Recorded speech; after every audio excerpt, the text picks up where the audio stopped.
เป็นที่น้ำเพราะน้ำมันเปลี่ยนตลอดพอน้ำเปลี่ยนตลอดฝนตกปุ๊บ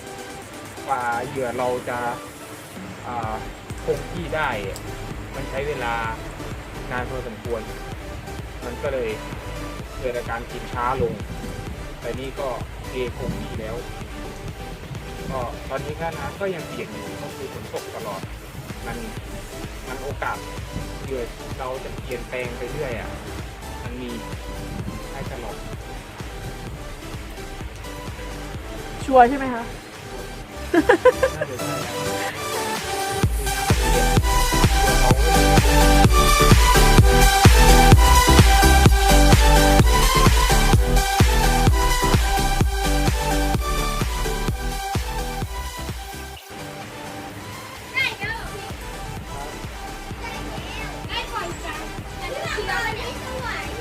ใส่อะไรนะน้ำเชื้อน้ำเชื้อก็คือน้ำเชื้อตกปลาเขาเรียกหัวเชื้อไม่เรียกน้ำเชื้อน้ำเชื้ออะไรน้ำเชื้อก็คือน้ำเชื้อหรอโอ้ยไม่ใช่ไม่ใช่ก็เลยพี่เบย์กับยักษ์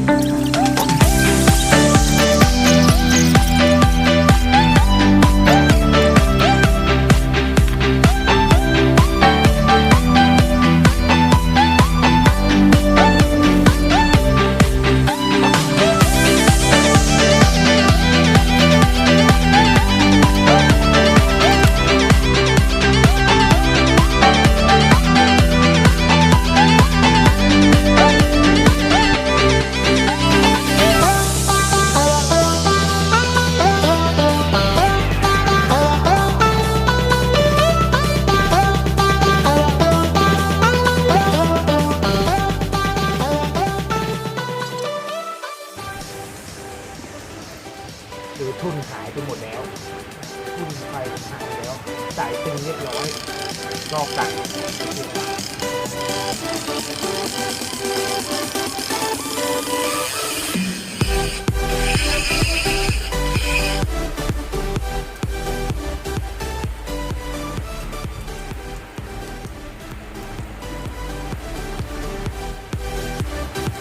การนี้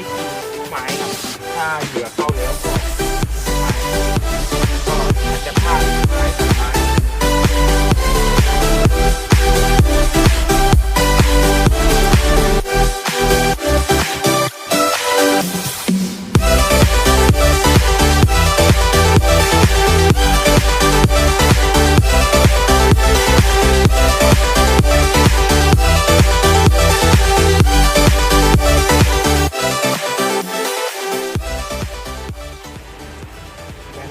ขึ้นหาย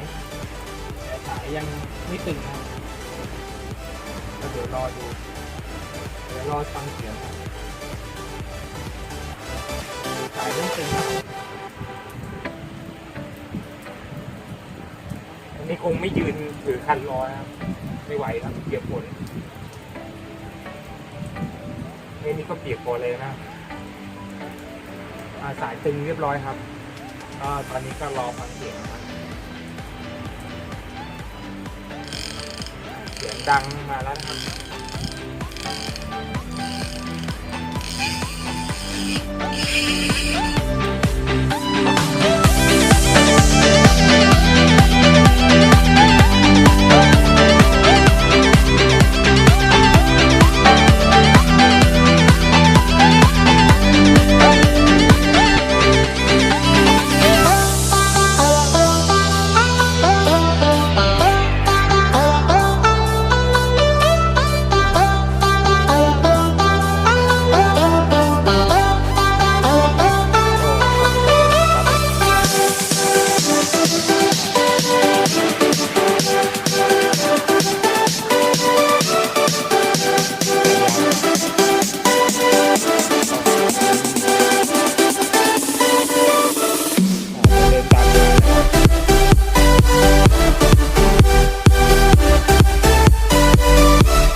เนี่ยยังวิ่งอยู่เลยเนี่ย